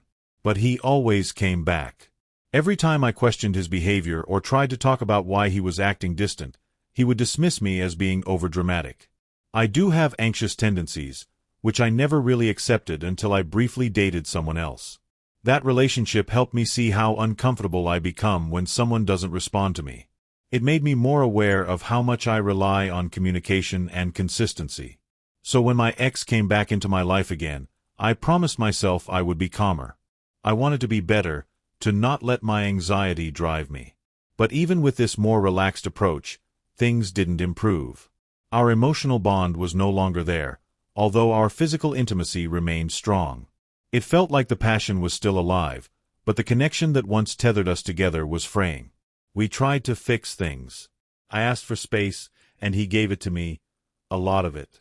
Eventually, we started talking again, but I remained emotionally distant. I tried to treat him like a significant person in my life without falling too deep again. Then one day, through a friend, he asked to meet me at a bookstore. We met, and he kissed me on the staircase. It was unexpected, romantic, even cinematic. It pulled at my heartstrings, but I knew better than to let it define our status. I tried planning more meetups, but he canceled repeatedly. The first 2 times, he blamed work. The third time, he told me I deserved someone better. That hurt. We share a social community, so I still see him often. At one such event, I decided to completely ignore him. He noticed. That night, we ended up going home with friends. After the others left, we took a walk. He held my hand, but I stopped him. I told him firmly that this wasn't how things were going to go anymore. We walked and talked for hours that night. I set clear boundaries, and he seemed to respect them. Even after all that, our conversation continued at home and was genuinely enjoyable. The next time I had the chance to see him, I chose not to. I needed to put some distance between us, so I went away on a trip. When I came back, he messaged me saying I hadn't reached out or tried to meet him.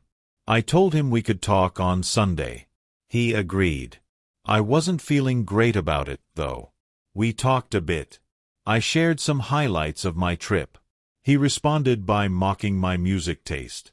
But to be fair, he mocks everyone's music taste. Still, it got to me, so I sent him a long message explaining how his behavior affects me. Then Friday came. I was already having a heavy emotional day and went to work late. We made tentative plans to meet during my way home, but he canceled at the last minute. He said he had to get a haircut because his barber was going away for 2 weeks and his schedule was full. I was upset by the reason, not the haircut itself, but that he chose that over our time together. I expressed how unsupported I feel sometimes. He responded saying he didn't know how to react to those things and apologized. I accepted it. But now, I feel different. I've decided to start detaching emotionally. I'm already distracting myself. His presence in my life is shrinking in importance day by day. Still, I have to see him tomorrow. He left me an unread message saying he tried his best but couldn't arrange whatever I had asked for. And this is the most difficult part. I want to break it off, but I fear it won't be taken seriously. We've broken up so many times, it's become a joke. If I go out with him, have a wonderful day, and then tell him it's over, I'm scared it won't be enough. That somehow, it'll seem like the good moments weren't good enough to sustain us. But I know now, even if there are good moments, this relationship isn't healthy. I've spent so long trying to convince myself that maybe this time will be different. Maybe if I change, or communicate better, or am more patient, things will improve. But they don't. And slowly, I'm realizing that it's not about whether we have fun together or share intimacy. It's about whether I feel safe, supported, and respected. And right now, I don't. It's exhausting to keep hoping for someone to show up differently when their pattern is to keep leaving. I deserve better than someone who drops in and out of my life at their convenience. I deserve someone who values consistency and emotional availability. Ending a toxic relationship isn't just about saying goodbye. It's about reteaching yourself what love and respect should feel like. It's about choosing peace over chaos, self-worth over longing, and closure over confusion. I don't know exactly how tomorrow will go. But I do know this. I'm ready to end this cycle. I'm ready to walk away, not because I don't care, but because I finally care about myself more. I took away my dad's girlfriend's house key after she tried to send me to bed. I, 21F, have 4 siblings, 26M, 23M, 12F, and 10M. Our uncle has been our legal guardian since our mom passed away. Our dad has been largely absent and out of our lives for years, so it's mostly been the 5 of us taking care of each other. Right now, my 23-year-old brother and I are home from college for the summer, and my uncle is away on a work trip, so it's just us and the younger kids holding down the fort. Our dad was a problem drinker and pretty much estranged from us for half of my life. He's been trying to reconnect, especially with the younger kids, and to be fair, he's been doing better. Clean for 3 years, seemingly more stable. We allowed a few visits here and there. Then, about 4 months ago, he started dating a woman who's in her 30s, quite a bit younger than him, and she's become a regular presence. She visits way more than he does, and she's been acting like she's our stepmom. It's weird. She has a patronizing way of speaking to us, especially me, like I'm a little kid playing house. It's less obvious with my older brothers, but I get the full step-forward stepmom treatment. We've mostly just let her do her thing because she hasn't done any real harm, until recently. Before my brother and I got home for the summer, she'd been picking up my younger siblings from school and was given a spare house key for that purpose. Since then, she's been around constantly, trying to play the parent while we, the actual caretakers, do all the real work. So here's where it really went downhill. We had her and my dad over for dinner. Things were going okay until my dad made a wildly inappropriate and insensitive joke, and she agreed with him by making an even worse insinuation about our late mom. It was disgusting. We ended the evening quickly and told our uncle about it. We were all unsure how to handle it. The next day, both of my brothers were busy with work, so I picked up the kids from school. We got home, and surprise, Dad's girlfriend was already inside the house. First time she's ever let herself in when no one was home. She said she came to apologize on my dad's behalf because he was too ashamed to face us. I sent the kids to their rooms and told her how inappropriate and upsetting her comments were. She laughed it off. I told her I didn't find it funny. She responded by calling it cute that I was trying to be their mom. I blinked. That condescending attitude continued throughout the rest of our conversation. I was clearly annoyed, but I just went into the kitchen to start dinner. She disappeared for a while, I assumed to help the kids with their homework, and then stuck around without asking for dinner. Whatever. Out of courtesy, I made extra food, even though she wasn't invited. Later that night, she was fawning over the younger kids again. Around 10 p.m., she put on her faux mom voice and said, "Okay, my dears, it's time for bed." My siblings gave me the look like, is she serious? I shrugged, and they went to bed. It was their usual time, and they're good about bedtime anyway. Then the truly bizarre moment happened. I was cleaning up in the kitchen. She was sitting nearby on her phone. She looked up and said, "You too, hon." I paused, thinking maybe it was a joke. But then she said again, "It's getting late. Time for bed," with a little tut like she was talking to a 5-year-old. I am 21. I'm a college student. I've been caring for my family since I was 12. This woman has been dating my estranged father for 4 months and thinks she can send me to bed? I told her it was time for her to leave. She kept insisting I go on to bed, and started with the patronizing tone again, calling me rebellious and saying I was having a hissy fit. I calmly explained I felt disrespected and reminded her that I am an adult and expect to be treated like one. I also let her know she was already on thin ice after what happened the night before. She laughed again and said, "It's so cute when teenagers try to act like adults." Then she muttered something about me being a frigid little priss, supposedly quoting my dad. At that point, I was over it. While she went to the bathroom, I quietly took her key off her massive keyring, the one our uncle gave her. She had so many keys, I knew she wouldn't notice. I didn't confront her. I just went to my room. About 20 minutes later, I heard her leave. The next day, she blew up my phone in a panic about her key. I told her I took it. She called me a brat, said she was going to tell my uncle and brothers, and accused me of being childish. I told her I was working and if she wanted to talk, she could call me at 4 p.m. She kept texting, saying I was pretending to be an adult and that my younger siblings were like her kids now, and I was being unsafe by taking her key. So I sent one final message. "This is the last I'll say. You've been disrespectful to me and my brothers since we met. You've ignored my attempts to communicate. I'm no longer putting up with your behavior. There is very little chance you'll be getting that key back. This is not helping your case. Like I said, call me at 4 if you want to talk." She kept yapping in my messages, then started blowing up my brother's phones and even texted my uncle. Update. I had posted this in the comments, but here's what happened next.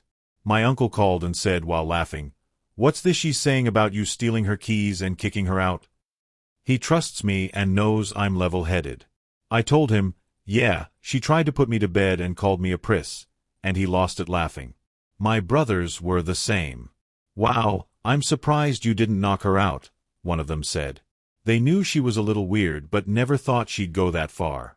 I think it was just the first time we'd ever been alone together, and she thought she had some kind of authority over me. So she is no longer allowed in the house. She's not picking up the kids again. She only sees them during supervised visits with my dad and only if my oldest brother is around. My uncle has full custody, and the younger kids are safe. I don't think she's evil, and I believe she thinks she cares about the younger siblings. But her whole stepmom act feels completely fake and patronizing. If she'd just been respectful and communicated like an adult, I'd have no issue with her helping out. But you don't get to talk down to me, pretend to be someone's mother when you've barely been around, and definitely not try to send a 21-year-old to bed like a child. Just found out my ex was cheating on me in our relationship. Me and my ex were dating for a little less than a year, and broke up 5 months ago. Now that I look back at it, it was a RLY toxic relationship like how everyone was telling me at that time, but it was my first relationship and it was one of my happiest but the worst moments of my life. I really loved him, and thought we were going to be together forever LMAO. I'll share a little backstory of our relationship. He was lusting over several different girls in front of me and to his or my friends. He was also obsessed with many girls. Like obsessed. He would call me those girls' names as a joke, but I didn't really care cause I trusted him, and I truly thought he was just joking. And he would always go out with only girls, mind you they're my closest friends, and even went on a trip with them. That trip had 2 boys and 3 girls. One of the boy couldn't make it the first day, so it was only my ex and 3 of my friends sleeping over the night. They slept in the same room, was knocked out, and he doesn't remember anything from that night. Maybe he was just lying to save his ass. My ex was crying in his bed for some reason, and his one girl, I cut her off, decided to join him in his bed and pretended to be me and starts comforting him. She even tried to give him a bath and even peed in front of him. I didn't know they were even going to go on a trip cause I was in a different country at that time. I obviously called them but they were drunk so we didn't really talk, but another time, I confronted him that and he made it my fault. He said that he asked me if he could go and that I said yes or whatever. The craziest part is that he told me that the fact that they were going to sleep in the same room was chosen that day. I had no clue or remember saying that he could go, but even if I did say yes, there would be no way I knew about them sleeping in the same room. According to him, he didn't even know that himself. There's so much lore from this trip but it'll be too long so I'll skip the rest, and there is more shit he has done in our relationship, and I can even write a book out of it, but I'll get going to the main story. He was a very insecure boy who would tell me that I'm too good for him, but had the biggest ego. He has some crazy double standards, he's bipolar, probably has anger issues, and his talent was lying and gaslighting. He would always accuse me for cheating, and would go crazy if I had any type of guy, even my childhood friend or our mutual friend. He would always tell me that when we break up, it'll be me that's breaking up with him, and that he would never break up with me. We would always talk shit about people who cheats, and how they're so weird. He hated cheaters and would tell me, his friends, my friends, and even teachers that he's a loyal person and that he'll never cheat. All his friends and people around him are cheaters so I'm not really sure what I expected from him, but that's the kind of person he is. After we broke up, this one day he was calling one of our mural friend. He was saying how good of a GF I was and he was showing him the letters I gave to him whom we were dating. I loved writing letters to people I love, and that one was of my way of showing my love towards them. But the fact he's showing my letters to PPL is already bad, but he tends to say, look at all these efforts. I genuinely couldn't believe it. My love toward him was nothing but an effort to him. It's as if he was among fun of me. I would give him letters every month, and would always write him a letter when any special occasions happened such as his birthday, New Year's, or even Halloween. I thought he would know after 11 months of dating that was how I communicate and how I express my feelings. When we had a fight or an argument, I would write him a letter to express how I felt, cause he wouldn't let me speak when we're in the middle of arguing cause he would just talk on and on with not a chance for me to talk. This already pissed me off and I hate him a lot. But a few days ago, I just found out that he was cheating on me. My friend's BF and my ex is getting close these days, and she gets lots of tea from her BF. This one day when my friend and her BF was hanging out, he gets a call from his group chat, my ex and another guy. My friend told him that he can join the call, and he does. They were talking about some random things, and my ex starts telling them of how good of a GF I was, again, and how he regrets treating me like garbage. And at the same time, he starts to brag about how he was cheating on me. He said word to word, by openly small cheating, she won't catch your big cheating. Like, WTF. He's literally such an asshole, and why he has the audacity to even say he regrets shit when he was literally cheating on me. I am extremely mad right now and I honestly want to call his patents and reveal everything he's been up to. He's failing 4/6 of his subjects, is an alcoholic, has a smoking addiction, is on drugs, kissing and smashing random girls, and goes to play poker all the time and spends hundreds of dollars every day. This is some crazy boy.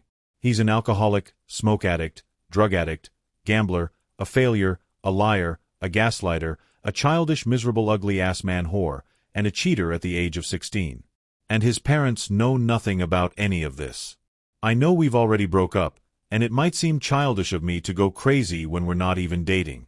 But I'm insanely pissed at the fact that thing was cheating on me. And the fact that he's telling people that he regrets doing shit to me and that you was a good GF is bothering the fuck out of me. I want to ruin his life. I'm planning to call his parents and snitch on everything he has been doing. If you were in my position, what would you do?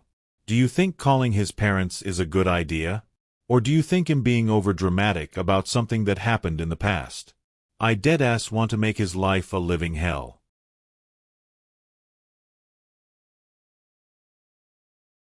Sister-in-Law from Hell, Expanded Edition. Trigger warning: anxiety/depression. My wife and I recently welcomed our first child into the world, a beautiful and life-changing event. Naturally, there's a learning curve with a newborn, and we were adjusting to parenthood together. It was already overwhelming at times, but manageable. Then came the bombshell. My wife's sister, her husband, and their 4 children were flying in to visit. They live on the other side of the world, and we knew this wasn't a short stay, it was going to be a 6-week visit. At first, I didn't mind. I wanted to be welcoming, especially since they were making such a long journey. Family is family, right? And they were coming to see my wife and our baby. I was prepared to make a few sacrifices, drive them around, share our space, and be a good host. What I wasn't prepared for was how much this visit would affect our mental health and completely shake the peace of our home. Week 1. The decline begins. Day 1. Everything was okay. We were all getting along, chatting, and the kids were getting used to the colder weather. I felt hopeful. Day 2. The family wanted to go out and explore. I work from home full-time, and while my job is demanding, I told them I could drive them during my lunch breaks. I was already trying to balance work, supporting my wife postpartum, and caring for our newborn, but I made it work. Day 3. The first real cracks showed. My sister-in-law, SIL, started making passive-aggressive comments. Our house was too small. Too dirty. Ants in the kitchen. Not enough storage. She compared everything to her own spotless, massive house back home. It felt like subtle jabs at first, but quickly escalated into full-blown criticism. Day 4. Now she was complaining about our fridge. We have a normal-sized fridge that's perfect for 2 adults and a baby. But Sale wanted space to store ingredients for her own cooking, for her husband and 4 kids only. She told my wife to throw out some of our food to make room for her things. My wife, still physically recovering from childbirth and emotionally vulnerable, was already beginning to feel like a stranger in her own home. Day 5. Sale wanted to go shopping. She refused to go alone and pressured my wife to come with her and the baby. My wife, anxious about taking our newborn out in cold weather, reluctantly agreed. While out, she mentioned she was worried about the baby needing to eat or getting upset. Sale took this personally, accusing my wife of rushing her. That evening, a fight broke out when my wife asked why she heated the entire pot of food instead of 1 portion. Sale snapped, screaming, belittling, mocking. My wife, in tears, apologized, but Sale wasn't done. She said she wouldn't eat anything my wife cooked and began taking over the kitchen. We had a tense discussion afterward and pretended to resolve the issue. But nothing was truly resolved, it just went underground. Day 6. The atmosphere was thick with tension. Nobody said anything directly, but it felt like walking on a minefield. Day 7. Another day, another outing. My wife and I were ready to leave by 9 a.m., but Sal only started feeding her kids at that time. She wasn't ready until noon. Meanwhile, our baby's feeding schedule was disrupted. We finally left at 1 p.m., and she dragged us around until 6 p.m. Our baby was overtired, crying, and overstimulated. Sal's face said it all. She was annoyed, as if it were our fault that her chaotic routine clashed with our baby's needs. It's hard to even recount the rest in a linear way because everything became a blur of noise, passive aggression, exhaustion, and frustration. Here are some of the worst recurring issues. Every morning, no matter the temperature outside, Sal turns on the heater full blast from 8 a.m. to 12 p.m. At the same time, she opens all the windows and raises the blinds. This makes no sense and runs up our electricity bill. We operate on a peak/off-peak system for electricity. To save money, we only do laundry during off-peak hours. Sal doesn't care. She washes and dries multiple loads all day, every day. Her kids treat our stairs like a jungle gym. They're constantly stomping up and down, sometimes even after 10 p.m. Our baby sleeps at 6 p.m. and gets woken up multiple times every night from the noise. When we asked Sel if the kids could keep it down in the evenings, she brushed us off and said, "Babies need to get used to noise." The one time my wife and I tried to watch a movie and relax after a long day, the kids came downstairs and insisted on watching cartoons. Meanwhile, Sel stayed in her room doing who knows what. We couldn't even enjoy 30 minutes of peace in our own living room. The worst part isn't even the noise or the mess or the constant invasion of our space. It's how she treats my wife. Sel talks down to her constantly, like she's a child. She completely dismisses her postpartum anxiety, saying things like, "It's all in your head," or "You need to just snap out of it." This is especially hypocritical because Sel herself had terrible postpartum experiences with her own kids. She was known for being short-tempered, distant, and difficult during that time. But instead of having empathy, she's using her experience to invalidate my wife's emotions. She presents herself as this saintly figure to the outside world, generous, kind, sweet. But to her own sister, she's controlling, rude, judgmental, and incredibly condescending. This trip has been a wake-up call for my wife. She's starting to see just how toxic her sister really is. And the subtle digs never end.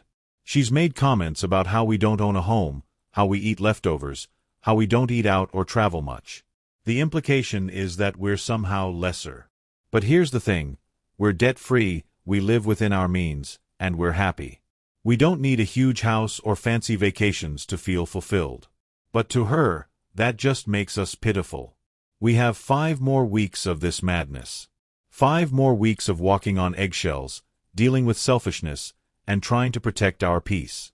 We're emotionally drained, physically exhausted, and just trying to survive this visit without it tearing us apart.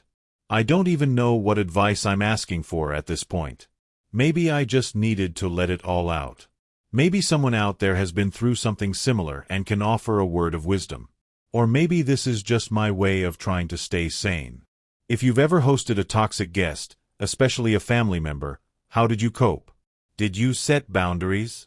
Did you confront them? Did you just grit your teeth and wait it out? Thanks for reading. We're hanging in there. Just barely. A year later, I still think about her, asking for a second chance. I cut off contact with a girl last September, and ever since, I've been filled with regret. Now, I find myself wondering, is it disrespectful to ask her for another chance? I've gone back and forth on this question countless times. To figure things out, I feel like I need to tell the full story, from the beginning. I was in my final year of high school, and she was in the grade below me. Around March, I started noticing her during our breaks. We would pass each other in the same hallway on 3 specific days each week. There was something unspoken about those moments. Even though we didn't say a word, it felt oddly intimate. It became a routine, and I found myself looking forward to seeing her. I didn't even know her name at first. I just knew I found her beautiful. There was a quiet elegance to her presence that made those small moments stick with me. Eventually, I found out who she was, thanks to a bit of social media sleuthing and mutual friends. Then, in May, something happened that gave me hope.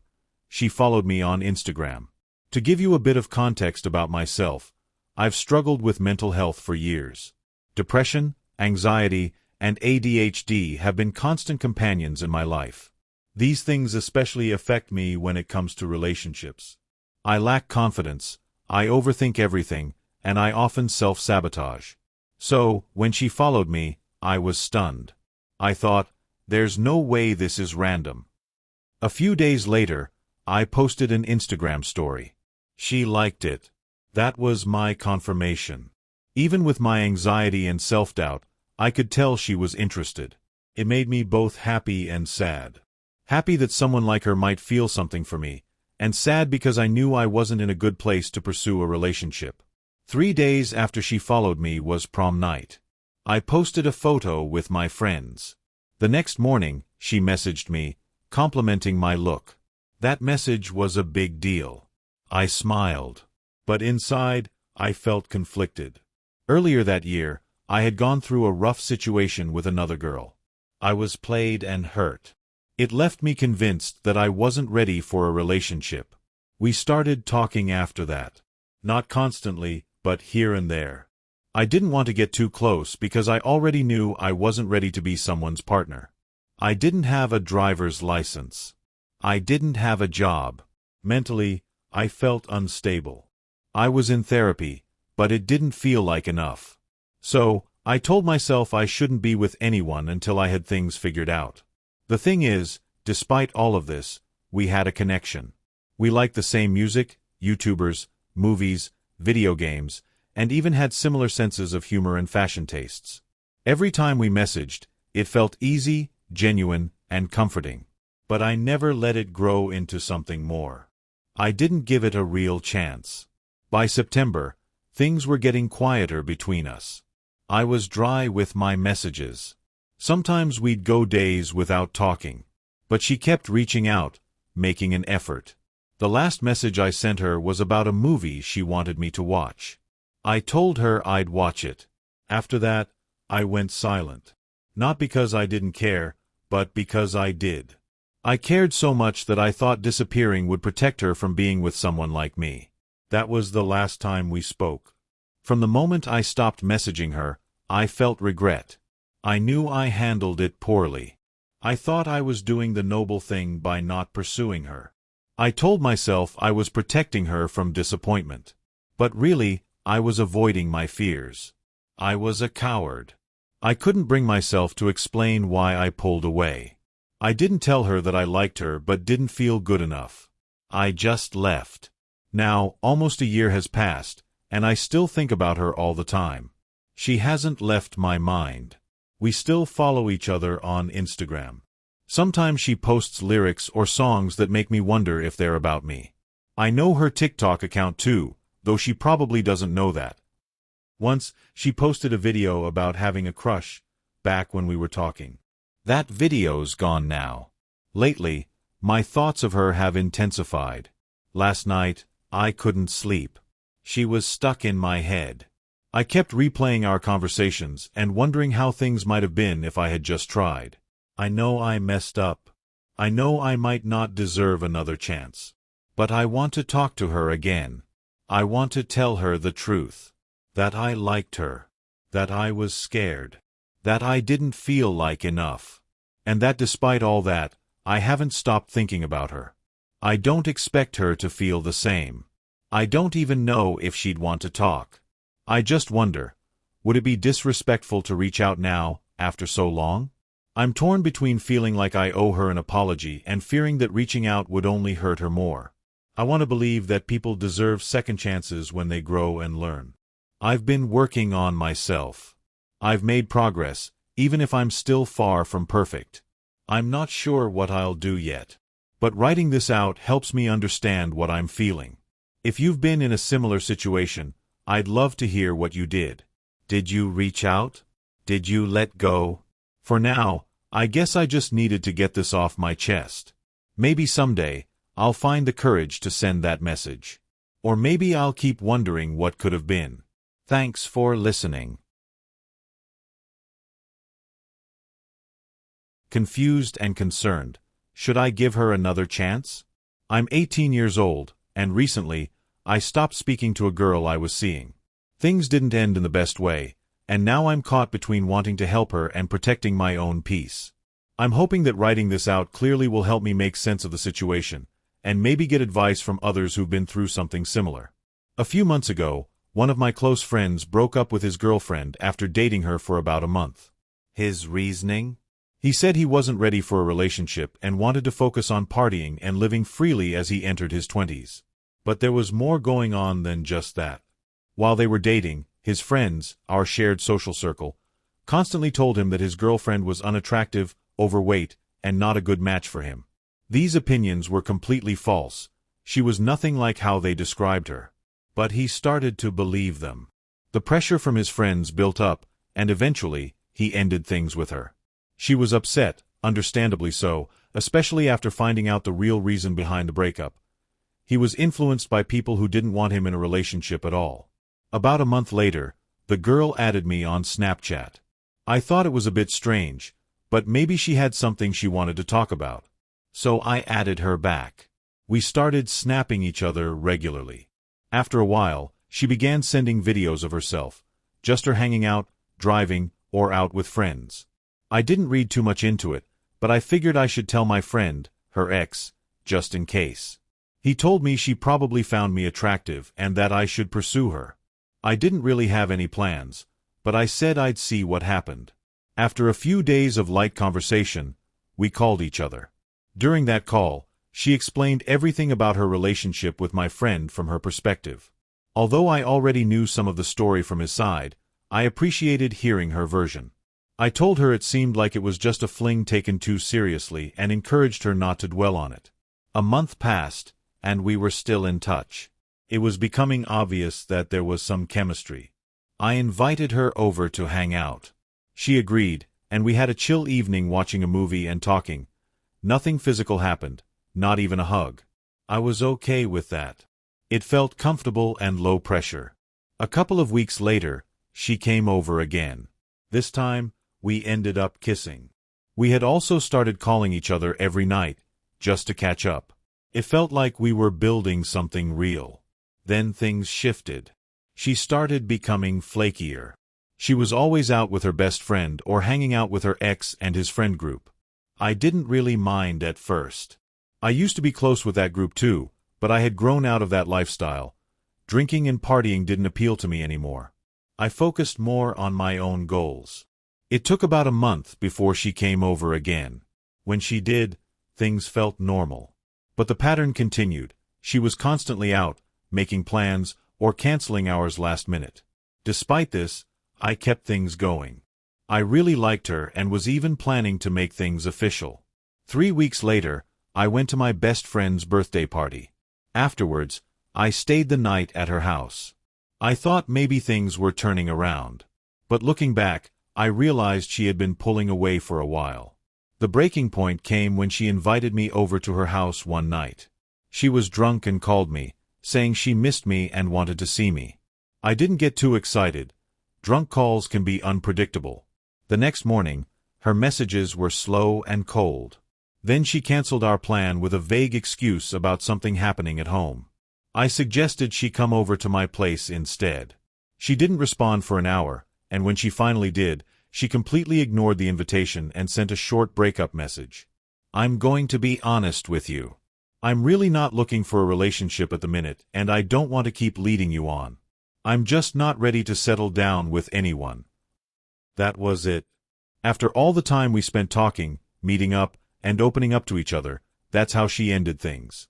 I felt played. I had introduced her to my family. I had made time for her. And now it felt like she had been leading me on. I replied with a simple, "all right," and removed her from Snapchat. She unfollowed me on Instagram and removed me as a follower. It felt petty, but maybe she just wanted a clean break. Then, a week later, just a few hours ago, she called me. She was a little drunk and started apologizing for how abruptly she ended things. She said she didn't mean to be rude and regretted how it all went down. I asked her why she was calling and what she needed from me. That's when she got emotional. She started crying and said she had a dream about me the night before. It made her feel strange and sad. Then she said the breakup wasn't even about me. She had a dream about a deceased family member the night before she sent the breakup message, and it threw her into a spiral. She told me she used to struggle with an eating disorder, something I didn't know. She said she felt like she was slipping back into those unhealthy patterns, not eating again because of the emotional weight of everything. She mentioned that she'd been feeling derealized and disconnected all week. She even admitted to feeling suicidal. She told me she had no one to talk to and that she felt like a burden to the people close to her. I told her the best thing she could do was to talk. To me, to her best friend, to anyone she trusted. I told her I'd be there if she needed someone to talk to.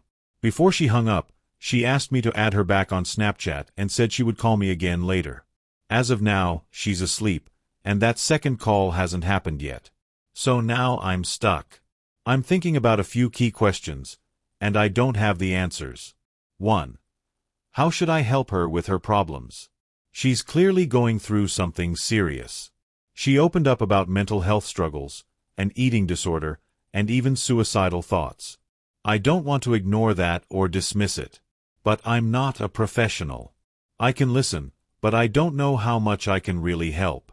2. Should I even be helping her? Part of me feels obligated.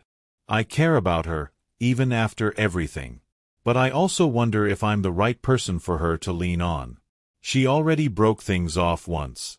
Is she reaching out because she truly regrets it, or is she lonely and emotional right now? 3. Should I give her another chance? This is the hardest question. What if this isn't just a drunk, emotional call? What if she really meant what she said? People make mistakes. Emotions get messy. Should I give her a chance to make things right? On the other hand, I feel like I was strung along. She flaked on me, canceled plans, and ultimately ghosted me before sending a breakup message that felt impersonal and distant. Then she vanished from social media. Now she's back, but is it for the right reasons? Right now, I'm just trying to make sense of everything. I want to be compassionate, but I also don't want to be used as emotional support and then thrown aside again. I care about her. I do. But I need to know she's serious and willing to treat me, and herself, with respect. Am I making the right decision? A 7-year relationship and a heart full of doubt. I'm 23 years old, and I recently made the difficult decision to walk away from a relationship that spanned nearly 7 years. The man I left behind is 26 now, and we met when I was just 17. We fell in love quickly and deeply, but over time, cracks formed. Small ones at first, barely visible, but they grew. As I sit here trying to process it all, I feel overwhelmed with emotion, confusion, and lingering hope. Maybe writing everything down will bring me clarity, or at least some peace. We met when I was still in high school, a teenager navigating life with wide eyes and an open heart. He was 3 years older than me, already an adult in the eyes of the world, though not quite steady on his feet. Financially, he was struggling. He didn't have much, not money, not opportunities, not direction. But none of that mattered to me. I loved him. From the beginning, I offered support in small ways, treating us to meals when we went out, giving him little gifts, standing by him emotionally. We didn't do a lot of traditional couple things, like vacations or expensive outings, but I didn't mind. I never wanted material things. I just wanted someone to love and be loved by. And in his own way, I believe he did love me. He would often tell me he wished he had more friends to hang out with, to do fun things with, and I understood. I didn't begrudge him his desire for social connections. If anything, I felt for him. I just wanted to be the person he could rely on. But time reveals truths love tries to ignore. In all the years we were together, he gave me a flower only once, a single rose. I know it's not about the cost. Roses in our city are cheap, and I never wanted expensive gifts. I asked, more than once, for little gestures, things to show me that he thought of me, that he cared. He listened, or at least said he did, but he rarely followed through. It wasn't about the rose. It was about the effort, or lack thereof. Yet he was caring in his own way. He helped with chores, listened when I spoke, and showed up in the day-to-day. But when I needed him most, he failed to be the partner I thought I had. There was a period when I lived alone, and the loneliness began to crush me. I felt depressed, disconnected, and desperate for emotional support. I reached out to him, hoping he'd offer comfort. Instead, he began to ignore me. I even went to stay at his place, searching for warmth and reassurance. The next morning, without warning or discussion, he booked a cab and sent me home. That moment shattered something inside me. It felt like abandonment. Another time, I was emotionally struggling, overwhelmed by personal grief and confusion. He knew I wasn't okay, but he chose to go out with a friend instead. Later that night, he returned and asked me if I'd be upset if he posted photos from their night out on social media. I couldn't believe it. I was still in pain, and he was worried about optics. He's incredibly indecisive. He seeks guidance for everything, from the most mundane choices to slightly more complex ones. Early in the relationship, I found it endearing. It made me feel needed. But over the years, I began to see how draining it was. He couldn't plan a day out or even decide where to eat. Every decision fell on me. I carried the weight of not just our relationship but his confidence, his direction, his sense of self. It became exhausting. His lack of life skills wasn't from laziness, necessarily, but from a sort of passivity. He didn't take initiative, didn't seem interested in learning or growing.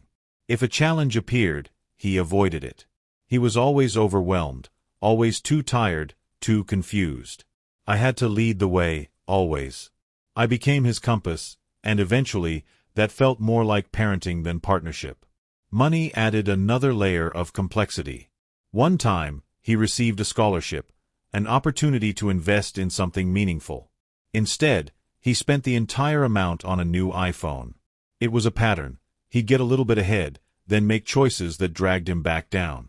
He'd then retreat into self-pity, playing the victim. And while I understood that he'd gone through tough times, I began to realize that trauma doesn't give you permission to remain stuck. At some point, you have to choose to grow. There were moments when I didn't just feel unsupported, I felt unsafe. An ex of mine began harassing me, messaging me incessantly, showing up unexpectedly. I told my boyfriend. I asked for help, not for violence or confrontation, just for protection, for someone to stand by me and say, "You're not alone." But he didn't do anything. He didn't speak up, didn't act. I felt exposed, vulnerable, and completely alone. Another time, I was at a gathering. A friend had been drinking and insisted on dropping me home. I didn't feel comfortable with that, so I called my boyfriend and asked him to come get me. He refused. No explanation, no alternative. Just a flat no. I had to find another way. That wasn't the only time he left me to fend for myself. Each time something like this happened, my heart chipped away. I kept hoping the next time would be different, that he'd show up, that he'd fight for me. But he never did. Letting go. Eventually, I made the hardest decision of my life. I ended things. I walked away. There was no dramatic fight, no final betrayal. Just the quiet realization that I couldn't keep doing this. I couldn't keep giving and giving, hoping he'd change, hoping he'd become the partner I needed. I was exhausted, and I had lost myself. But even now, with the relationship over, I'm haunted by this question. Did I do the right thing? Because despite everything, I know he loved me. I saw it in the way he smiled at me, in the way he tried, however imperfectly, to be there. He wasn't cruel. He wasn't manipulative. He just wasn't enough. Not for me. Not anymore. He loved me in the only way he knew how, and maybe that's the saddest part. Maybe it's not that he didn't love me, but that he didn't know how to love me in a way that made me feel safe, seen, and cherished. I keep replaying the good times.